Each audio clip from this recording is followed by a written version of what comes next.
Welcome everybody. It's good to see everyone. I'm Paul Feringer. I am basically semi-retired. I used to say I'm from, but I'm not anymore. I'm kind of doing my own thing now. My partial retirement.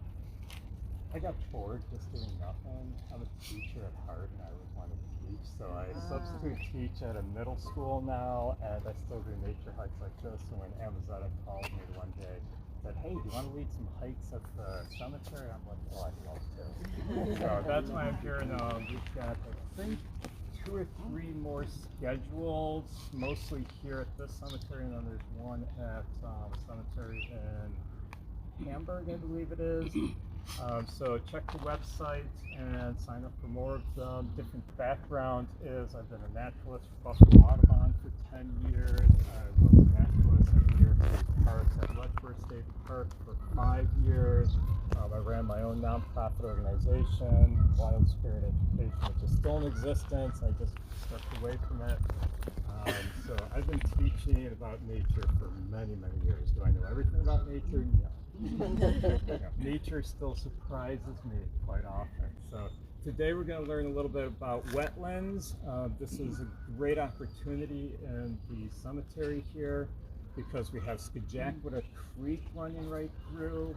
So we're going to talk a little bit about Skajakwita Creek and the watersheds, and I want to get us out of the road here though to start with. So we're going to head out back and see some of the restoration of the creek, and I'll explain why there is a restoration going on in Creek. We're walking along Skajakwita Creek here, which goes all the way through the cemetery. For those who are not familiar with Skajakwita Creek, it was named after a Native American. It had another name which I can never remember before it was Skajakwita Creek.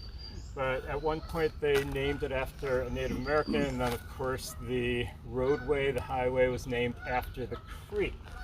So Skajakwita Creek is 13 miles long in Lancaster and works its way all the way to the Buffalo River. You're going to see a lot of waterfowl through here. As I was checking it out earlier, up in this section, I think they've moved up that way because I see them up there. There's Canadian geese, and there are some goslings that I saw. And there were a couple of mallard ducks. Now I'm looking in the water. Yeah, so there are a couple of mallard ducks. The one on the right is a male, the bright green iridescent head. The one on the left is the female. She doesn't have that iridescent head. Not a lot of fish over the years. Skajakwita Creek has been quite overly polluted. In the distance, there are a couple of geese. There's a bright white one. That is domestic. Much larger. Usually domestic geese get to be much larger than the wild ones, and they're almost always white in color. Here, baby geese. Okay, so a little bit of history on Skajakwita Creek. Like I said, it starts in Lancaster, works its way through Depew, Cheektowaga, and of course Buffalo, and it works its way down to the Niagara River. Now, it's in the olden days, when Buffalo was just starting to get developed into a city, the creek became very polluted. People were just tossing their garbage in there. They didn't have modern septic systems, so sewage was getting right into the creek. And at one point, they considered it basically a dead river. And the reason is because nothing could live in it. At one point, there were no fish that could be found in the creek at all, or river. I always call it a creek. It can be a river at some points. It depends on how wide it is and how deep. But the only fish that they found in here were carp, who can pretty much withstand anything. Yes. But they looked and looked, couldn't find any other fish in here, so they did consider it a dead creek. The plants were dying in it. It was just so overpolluted. In 1920, the city of Buffalo, because they had expanded so much, they decided that they needed to do something about the creek because it was getting overpolluted, and they decided that it was a nuisance. the creek was actually a nuisance to the city because you had to go around it. You had to build a bridge. There was waterfowl pooping on people's lawns. So yeah, the river was basically a nuisance because it was so dirty, polluted, that they finally decided, okay, we're going to do something to get rid of the creek. How are you going to get rid of a creek? It's been here forever, going through the city. They've tried to tame it over the years, and by taming I mean you can see all the brick walls. They tried rerouting it, dredging it. So all these different things were done to keep the creek under control, and they finally decided in 2020 or 1920, they decided that they were going to basically bury it. And they had three different options that they chose, or they were looking at, I should say. One was just to build a culvert, straighten the creek out, and build cement floor and walls.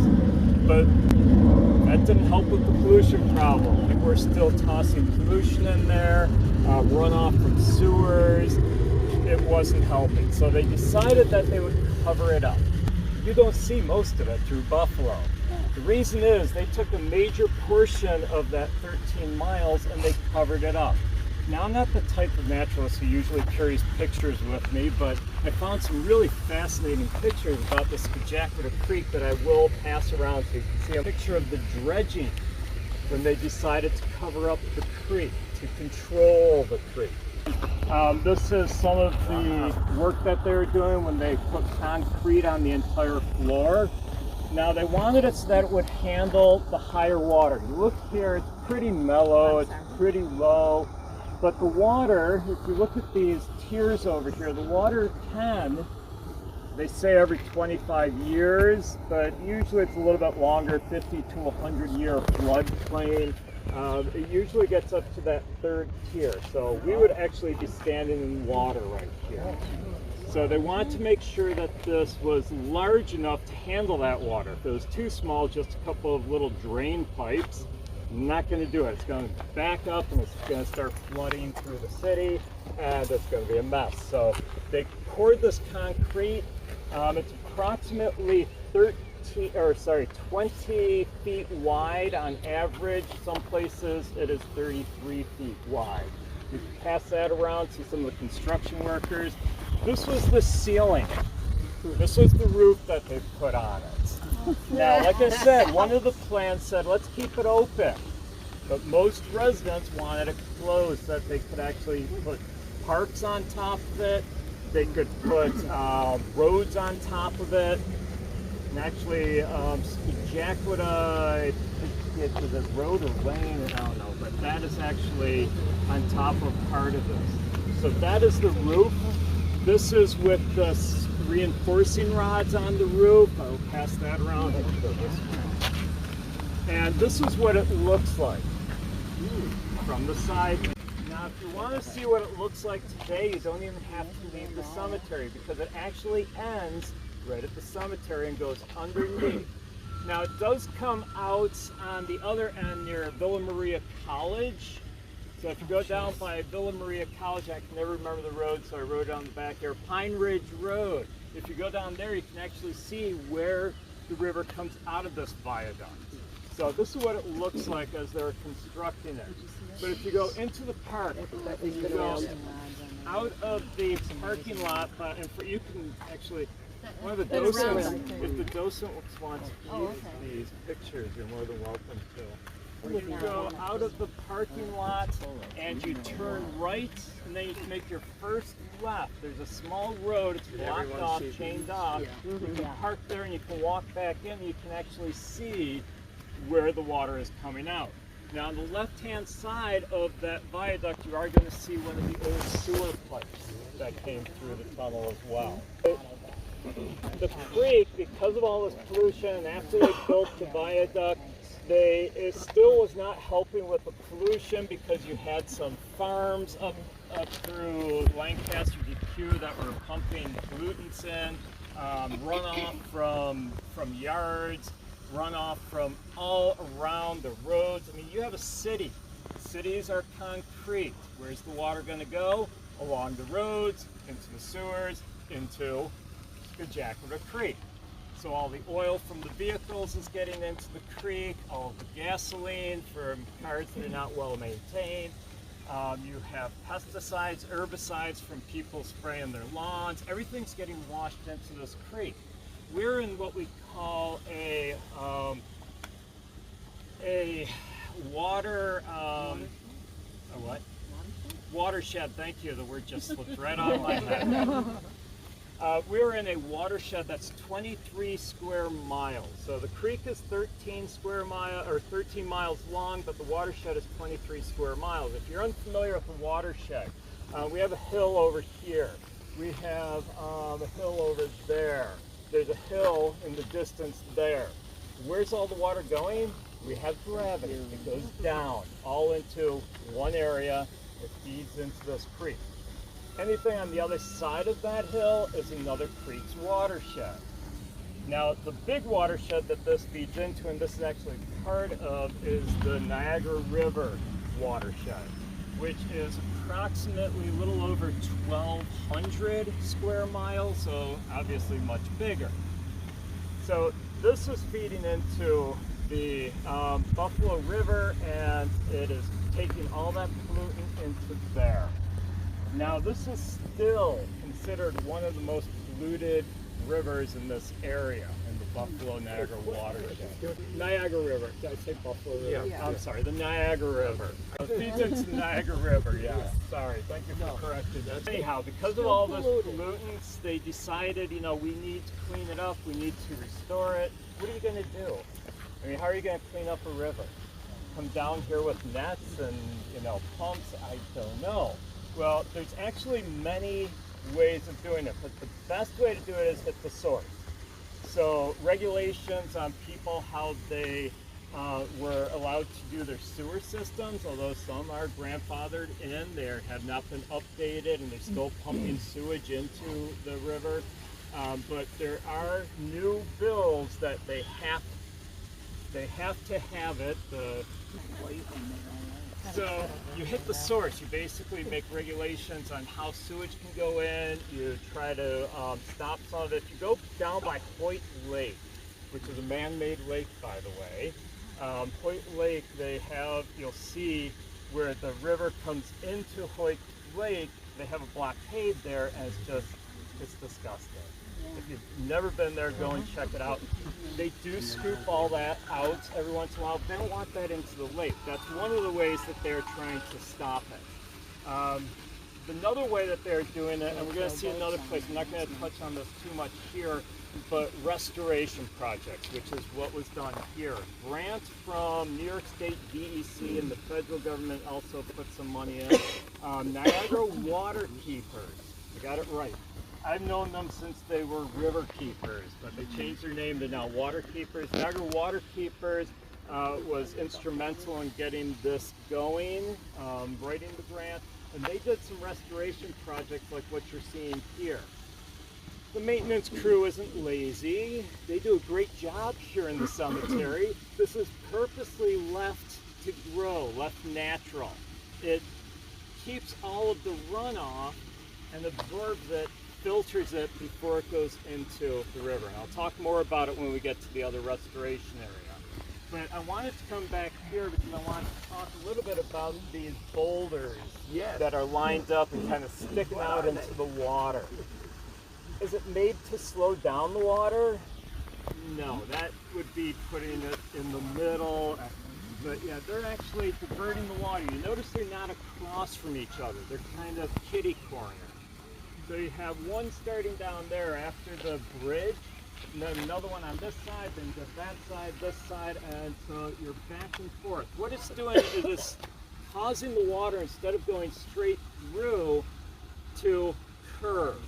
Now they use them for many different reasons. One reason is to prevent it from going too fast down one side and basically wearing away the edge, and then you have all of that crumbling down, changing the entire waterway.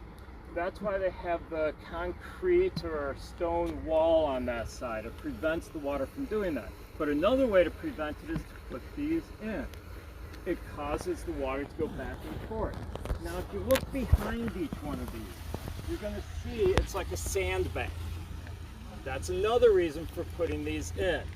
That little sandbank is a great place for new plants, aquatic plants to grow, which attracts wildlife, it attracts the waterfowl. Fish will usually go in front of it or behind it, depending on how the water is flowing, and that's the place where they will lay their eggs. So all of this is to help build back the ecosystem that we used to have. The water is flowing differently, and that's what causes these little sandbars, which promote like a silt bar. Yeah, you're getting soil in there. This water, I don't know, but I'm imagining it's coming as drainage. On the other From side up of the above. hill. There's also a lake But over there's there, also, I yeah, think. that's actually And a Mirror spring? Lake back there, so that Yeah. might be the overflow from Mirror Lake. It does filter the water. You want to have as much aquatic life in the water as possible because that filters it. Along the shore bank, I just saw him fly in. If you watch close enough, he's right along the shore bank. You see him popping up every once in a while. There is a plover over there, which is a shorebird. So really long legs.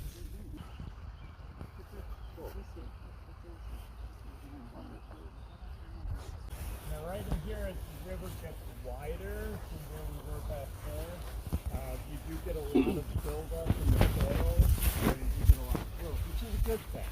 I mean, this is where you saw the killdeer or plovers, I'm not sure which they were. They sounded like a killdeer. But they will actually nest in this area, the geese will nest in this area, so it's good to have this. The river is flowing and it's pushing against this wall, so it leaves that area much higher, allowing us to get more growth in there. Plants are what help filter the roots of the plant. Nature's food, survival food is cattails. They always say that because you can eat just about every part of it. Don't put the fluff in your mouth, it's not very tasty. But the roots of like a cattail is a good example. The roots of the cattail, it absorbs the water in and the pollutants, and it kind of filters it. Okay. You know, plus when you have a lot of growth through here, it's stopping the pollutants, it's filtering it out of the river. Okay. So it's good to have lots of plants in the river. A lot of people, they see plants, they want to dredge it. You know, that's just human instinct. Let's dredge it. It doesn't look good. It doesn't look clean. Do they have Phragmites in here? I haven't seen any since I've been here. Good. Yeah, I have not seen Phragmites. What's that? Phragmites is a plant, usually grows near cattail, but unfortunately, because it's invasive, it pushes the cattails out. Phragmite, when you're driving down the road and you see a big, tall, like grassy plant, that's Phragmites. Yeah, it's an invasive introduced species. Do they? It's garlic mustard. Yellow flower. It's not a good thing. I know. It has slowly been eaten away by the water as it left that hard creek bed. When I was reading all about there's a wonderful page on the internet about building the tunnel through the city. They said in sections they had some really tough time getting through that stone. So I'm sure they probably just left some of it because it was so hard anyhow. Why bother cementing over it? But yeah, trying to get it to the right depth that they wanted, they had a hard time drilling through some of it. So this here that we're standing at is what we call Mirror Lake. This was a man-made lake. What I understand, it is spring-fed. I'm not sure if this is what we saw draining out over into... Might have been Crystal Lake. Crystal Lake is on the other side. Crystal Lake's on the other side. Okay, so that was probably what was draining in. Mirror Lake is man-made. Man-made lakes are usually fed not by a river, sometimes they are, but usually they are spring-fed. And this is a good location for putting a lake in because you can see the hillsides around. So I was talking about watersheds earlier. Gravity has to pull that water down somewhere. Unfortunately, though, if you have all this hillside here and the water is flowing down it, it's eventually going to wear away at that hillside. It's also bringing, if they, I don't know if they do, I'm assuming they don't because I've seen a lot of weeds in the lawn. Oh, I hate using that word. To me, there's no such thing as weeds, but just so that people understand what I'm talking about. Like this one here, plantain, that everyone hates because they get these stalks sticking up, the seeds, and they hate them in their lawn. You know, that's actually got benefits to it. It's a natural antiseptic, but this is not a natural healing walk, so I won't get into it. But to me, it's not a weed. You know, you can use it. It's also edible. You can put it in salad. But if they were spraying that hillside, what's happening to all the pesticides and herbicides? It's coming down into the water. As far as I know, and I've seen overhead shots, if you look on Google Maps and you look at the creek versus the ponds in the cemetery here, they look different colors. And it's not so much the depth. I mean, partly it is, but it's also, I think, the quality of the water. So much cleaner here being a man-made waterway. Is there a difference in the type of plants and waterfowl or animals at these? Not a whole lot. Okay, so it's always good to put in man-made water if there isn't natural water around. As Native Americans always say, water is life. I mean, our body is made up mostly of water. We need water to live. You can only go, and this is my survival training, you can go 3 weeks without food, but only 3 days without water. So we do need water. All life needs water, the trees, the birds, the animals, and this is a great place to come, non-running water, if you want to see deer or other wildlife, especially in the evening. You get here early morning, in the evening. Right now they're all hiding in the trees. You know, they're off somewhere, staying away from people. But early morning, late at evening, you come here, you're going to see deer on the edge. You may see raccoons, rabbits. They're coming down to the waterway. Does that mean we should drink from here? No. No, the bacteria in the water will probably make you sick. Even a clean running stream, and I wouldn't drink out of Skajak water. If you knew it was a clean river and it was running, you can still get bacteria in there and it can make you sick. So don't drink any water from these sources. That's a great blue heron. Yeah. Right on the other side, there's a great blue heron. If you can see them. Oh, okay. Turtles. 3. There's painted, snapping, and spotted. In here? There's somewhere in It's good habitat here. cemetery, there are spotted turtles. We may see turtles when we get up to the other wetland. Echolocation is what bats use as well. They're setting out a call, like beeping. They're making a beeping noise. It bounces off of something that comes back to them, so that they can. It's kind of like sonar in a submarine. So bats will make out a little high-pitched beep. It goes off, bounces off of an insect, and it comes back to them, and they can see in their mind where that insect is. That's how they can hunt at night. Even during the day, bats have very poor eyesight. So they're using this echolocation to kind of make a mental picture in their mind.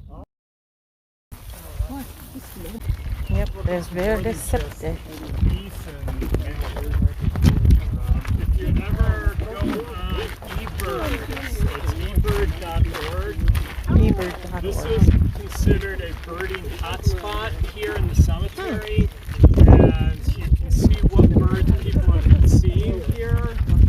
I know they have seen like buffleheads in here. There's a lot of waterfowl that people are reporting. But usually it's early morning that you find a lot of the birds. In the afternoon you just get the mallards and the ducks, or the geese.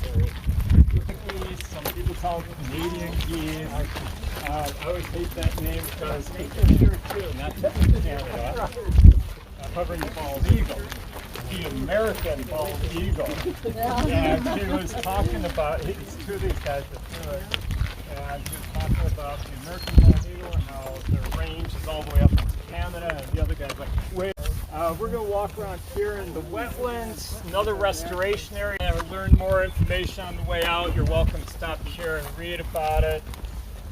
Oh, that actually gives the year it was done. Good. I didn't find that. Now, if you're a little chilly, you can move up into the sun. If you're hot, you can go back into the shade there. This is the wetland that they created. It was within the last 5 years that they did this. As I was saying, it was a project through Niagara Water Keepers, who used to be river keepers, through funding through the DEC, and I believe they did get some funding from the federal government as well to put this in. There used to be a lake here, and in our great judgments, we decided to put a highway through here, Niskajakwada, and when they did that, they basically took the lake out. Also trying to control the water, all of the stone walls on the side of the river, that lake just wasn't cutting it. Well, they realized that this was a natural wetland before that was absorbing a lot of the pollutants out of the river, and they needed to get it back, and that's why they did this project. You're going to notice a lot of difference here than where we originally were that first place I took you. You actually will see the cattails out here, these tall plants if you're not familiar with cattails. Probably in about another month you're going to see the corn dog, I always call it, on the top, that brown seed pod on the top. You're going to get a lot of different birds in this area. You're going to notice I've been seeing a lot more birds hanging out here. It's got the red belly, that's what I was looking for. That is a barn swallow. It could be a cliff swallow as well. They have the orange belly as well. If it was a white belly, it would have been a tree swallow, which I wasn't expecting here. Tree swallows are less wetland. They're more in the forests. That's the red-winged blackbird. They're well known for wetlands. Yeah, there's an egret up here, another water bird. They like hanging around water areas. Red-winged blackbirds love building their nests in cattails. Cattails are important for many reasons. Nesting habitat, all of this is kept very unmowed, natural, for nesting, for animals, but also for filtration.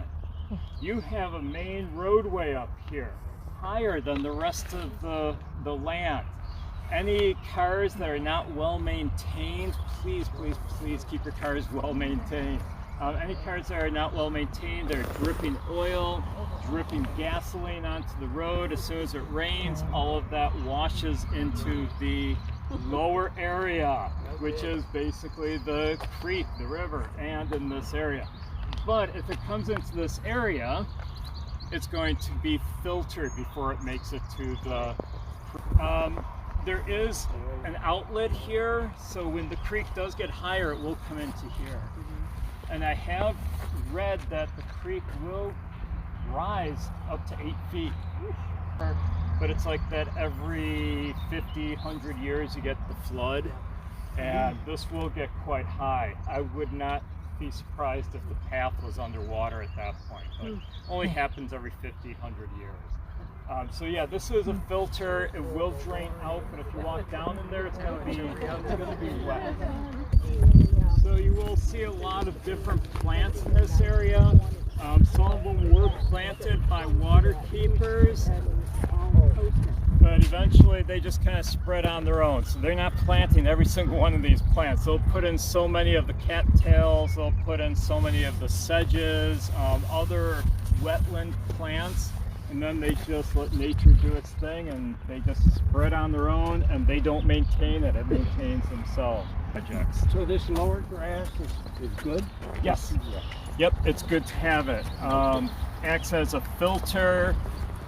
Wetlands like this are also for overflow, absorption.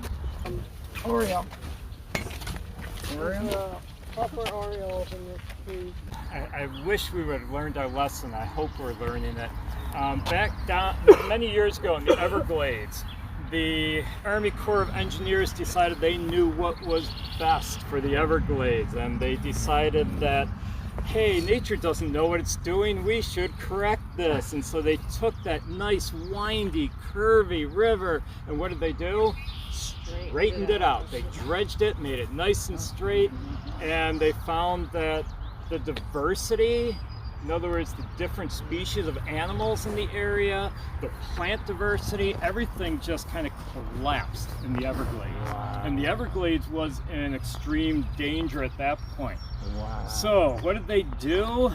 They called the Army Corps of Engineers back in. It's like, come on, they made the mistake the first time. But yeah, they came in and they put the curves back in the river. Well, at least they admitted it. At least they figured it out, but they should have known that beforehand. We were learning. We had the problem of taking out the original lake here to put in this roadway. They should have instead put the roadway in and moved the lake, put a new lake in. So I'm so glad when I saw this happen in here, they put this wetland in. I hope they're doing it more throughout the city. Whenever you have a city, this is what you need, is you need a lot of these little areas for the wildlife. I mean, it's amazing the birds I'm hearing here, and I heard hardly anything over in the other area. And that's all because this is great habitat for them. Once again, water is life, not just for us, but for all the wildlife, all the plants. There's so much more diversity here. You walk through the cemetery because it's very what I like to call a monoculture. Very little diversity because you have one type of plant, grasses, and then you get different trees, you get, some flowers coming up here and there. But here, it's all natural and a lot of diversity. They're friendly.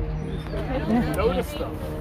The male, that's the female with just the brown. Heron, right? Mallard. Mallard. Yeah, these are mallard ducks. There are so many different types of ducks out there.